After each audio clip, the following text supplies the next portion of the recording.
And again, while I always try to stand in my own truth and say, well, listen, anytime y'all see me do things, y'all need to also go back and be like, did somebody do something to me?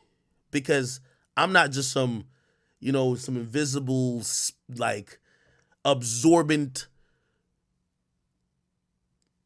non-existent thing in space that people could send their energy to that it doesn't return. And I promise you, I've always told y'all, anybody and anywhere that's ever sent energy to me, I'm gonna have a memory like an elephant. I'll always return it. However, it's not that serious. I just want to point that out. So I want to send a lot of love to SZA. SZA, if you do see this, and I'm pretty sure you will, I wanted to have a conversation with you after the what I believe was a miscommunication when we went, or when you came up to Everyday Struggle.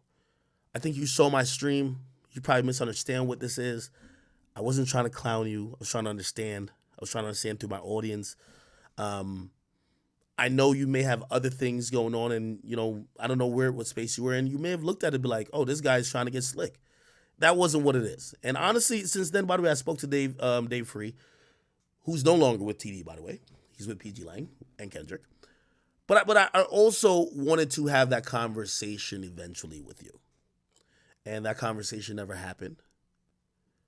Little things here and there kind of happened that may have rubbed you the wrong way, and definitely me rubbed the wrong way. And it probably culminated to a point where in the last couple of months, especially when I thought again I was being kind of innocent, like I've always still talked about you, not trying to disrespect you. I took what you did as disrespect. And, as I spoke to and I told people while discussing this issue, when you cut off lines of communication, I hope you're never affected by the person you're unwilling to communicate with. Because what could be a simple conversation, what could be a simple, hey, no, I misspoke, hey, let's talk directly, now becomes we're talking through a medium that is hard to control, and that's the internet.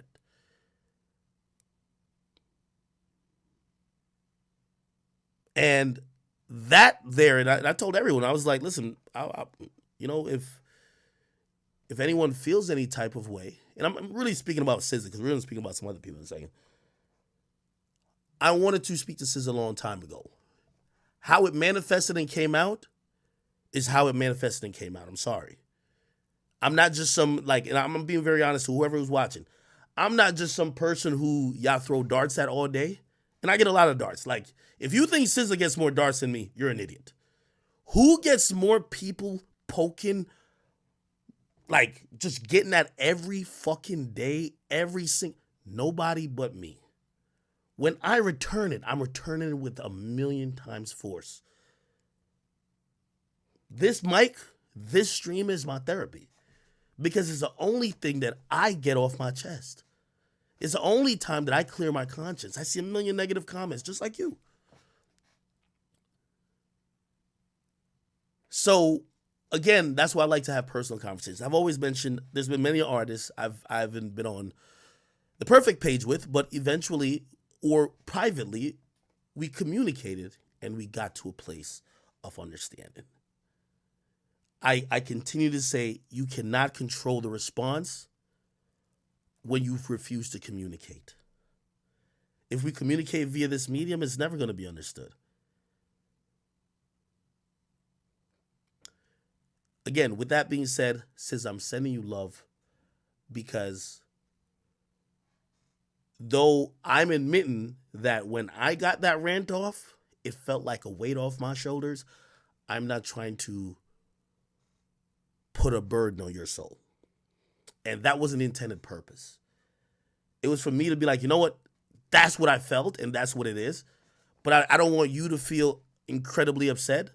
I don't want you to feel that I incredibly just hate you. I don't want you to feel like I have something. No, it's nothing like that. It was just that one thought that I kind of had for a while, and I got it off. And, I wish we could have talked. But, again, I've extended myself to everybody. I've never said no to a conversation, ever. I've never said no to a conversation. Never. But I also have acknowledged if people won't have the conversation with you, that means they don't respect you. And when someone doesn't respect you, it's neither here nor there. You don't need to have that respect. Likewise for them. For example, someone like my son. There's nothing for us even to talk about. He's still talking about me. I don't even watch it anymore. He doesn't affect me. Put him in my mind. But if my words have affected you, again, I'm sending you positive and healing energy, as maybe I did need that before I went on that rant, but nobody cares about that. I'll kind of finish addressing at least you particularly by just saying, being very truthful, and my rant was meant to be hurtful. Yes, I'm not sitting here in denial or nothing like that. Yes, it was. But it's because of maybe slights that I felt like I took myself. And, again, I think you're a great artist. It was very kind of, it was very, very kind of interesting to watch how people felt it was, what you said to her was so disrespectful.